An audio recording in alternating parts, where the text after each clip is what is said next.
Bismillahirrahmanirrahim. Assalamualaikum warahmatullahi wabarakatuh.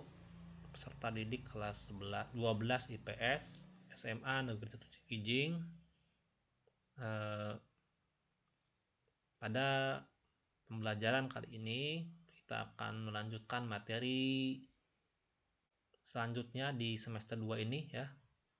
Dan sebetulnya kalau melihat kurikulum itu hanya 2 KD ya, dan ini merupakan KD terakhir barangkali. Dan di KD terakhir ini kita membahas tentang materi berkenaan dengan negara. Di sini judulnya adalah kajian regional dan interaksi global antara negara maju dan negara berkembang. Kenapa dibahas dalam geografi tentang negara ini?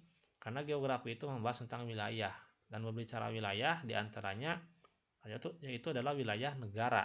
Nah, dan negara itu bisa kita klasifikasikan menjadi 2. Ada negara maju dan negara berkembang. Nah, mari kita sama-sama bahas poinnya. Di sini kalau melihat bagan, sengaja Bapak menampilkan bagan ini untuk lebih mempermudah dan mempersimpel. Nah, ada kurang lebih 4 poin ya. 4 poin utama. Mari kita satu persatu ulas gambarannya. Yang pertama adalah yang ini, yang poin A, karakteristik negara maju dan negara berkembang. Jadi ini materi yang harus kita pahami terlebih dahulu, bagaimana kita memahami karakteristik negara maju dan negara berkembang. Seperti apa perbedaannya? Seperti apa indikatornya dari kedua kriteria negara ini? Ini bisa kita lihat di sini.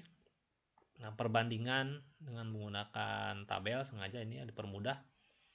Ada indikator di sini ya, ada kurang lebih berapa ini? Ada 6 indikator. Berarti ada 6 indikator atau ciri yang membedakan antara negara maju dan negara berkembang.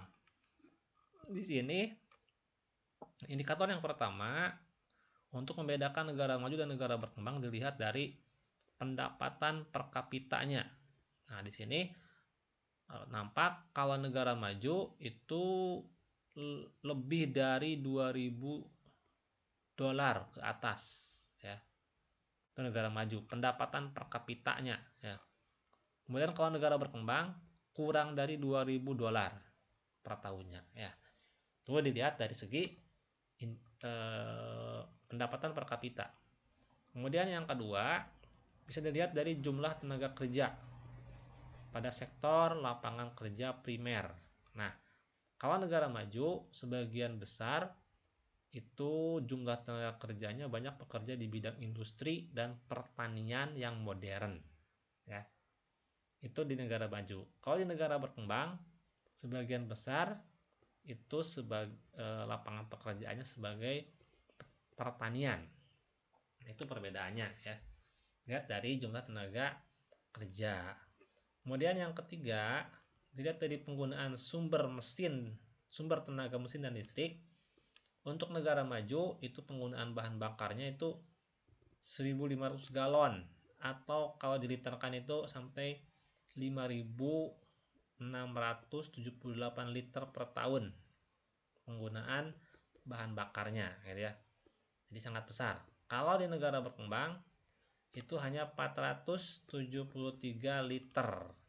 Nah, bahan bakar yang digunakan sebagai sumber tenaga ya. Nah, ini yang ketiga. Indikator yang keempat, dilihat dari angka harapan hidup dan konsumsi makanan. Kalau di negara maju, itu sebagian besar angka harapan hidup penduduknya itu 60 tahun. Kenapa? Karena difasilitasi oleh fasilitas kesehatan yang lengkap. Kalau di negara berkembang, angka harapan hidupnya itu kurang dari 60 tahun. Ya. Angka harapan hidupnya kurang dari 60, itu di negara berkembang. Ya. Itu berbeda. Kemudian indikator yang kelima dilihat dari struktur mata pencaharian. Kalau di negara maju, struktur mata pencahariannya itu sebagian besar di bidang industri berat seperti galangan kapal, lokomotif, pesawat terbang.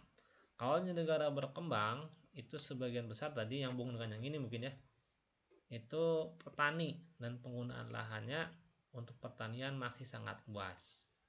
Itu di negara berkembang. Kemudian yang keenam, lihat dari indeks statistik negara atau indeks teknologinya ya. Tentu kalau negara maju, teknologi yang sudah digunakan sangat maju ya, dengan kualitas penduduknya yang mendukung. Kalau negara berkembang, teknologinya belum terlalu maju dan masih ketergantungan pada siapa? Pada negara maju tentunya ya. Dan GNP-nya juga rendah gitu ya. Kalau tadi negara berkembang, GNP-nya gross national product-nya itu tinggi ya. Begitu perbedaan dari indikator negara maju dan negara berkembang. Itu yang pertama. Kemudian yang kedua, sebarannya. Nah, karena geografi kan selalu melihat sebaran ya. Di mana negara maju dan di mana negara berkembang sebarannya. Di sini kalau di bagian ini nampak untuk negara-negara maju itu antara lain seperti Amerika Serikat, Jerman, dan Belanda. Negara-negara tersebut tergabung dalam kelompok G7 yang mana memiliki karakteristik kondisi fisik, sosial, ekonomi, dan budayanya yang mendukung terhadap negara-negara tersebut menjadi negara maju ya. Itu yang sebarannya itu ya Eropa gitu ya. Eropa gitu. Amerika gitu ya. Amerika Utara, terutama Amerika Serikat. Kemudian yang kedua, negara kelompok berkembang. Ini sebagian besar itu di Asia, di Afrika dan di Amerika Selatan atau Amerika Latin. Seperti Cina, India ya, Arab Saudi. Termasuk juga Indonesia. Nah, ini sebarannya seperti itu. Nanti Anda bisa melihat petanya ya, peta sebaran negara maju dan negara berkembang. Atau cari di Google juga nanti Anda coba ya, untuk lebih melihat bagaimana sebaran dari negara maju dan negara berkembang. Kemudian poin yang ketiga yaitu pengembangan wilayahnya, baik di negara maju maupun di negara berkembang.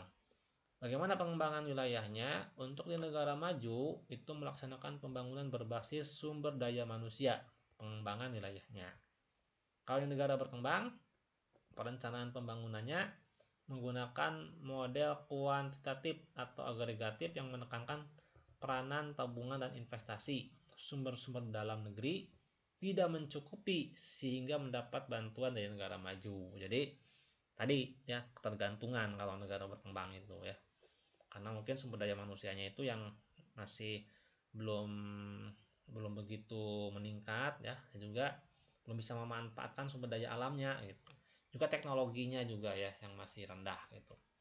Itu kendala negara berkembang.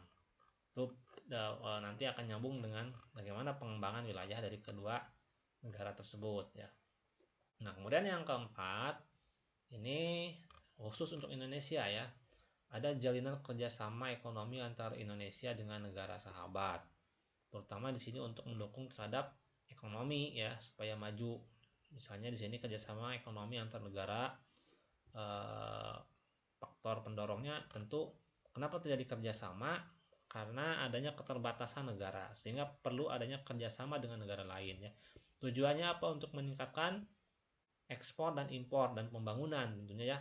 Nanti kerjasamanya bisa dalam bentuk bilateral, regional, subregional, antarregional, multilateral seperti ada organisasi-organisasi dunia ya seperti ILO, WHO, WTO dan sebagainya ya.